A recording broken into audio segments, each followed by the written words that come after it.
ऐका रात्रीची गजाल. रात्रीचो खाटकन आवाज इलो म्हणान बाहेर जाऊन बघलंय. रात्रीचो खाटकन आवाज इलो म्हणान बाहेर जाऊन बघलंय.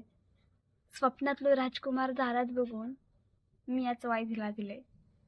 स्वप्नातलो राजकुमार दारात बघून मी याच वायझीला दिलंय. चेहरो काय धड दिसागना, पण हातातल्या चाफ्याचो वास येत होतो.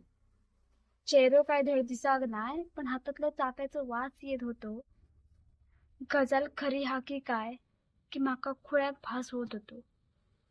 गजाल खरी की काय की माका खुळ्याक भास होत होतो. बोलाक जाऊक म्हणान वायच पुढे गेलंय. बोलाक जाऊचा म्हणान वायच पुढे गेलंय आणि वारो बंद झालो. मगे माका कळला. माका उठोक माझ्या आईन सकाळी फॅन बंद केलं.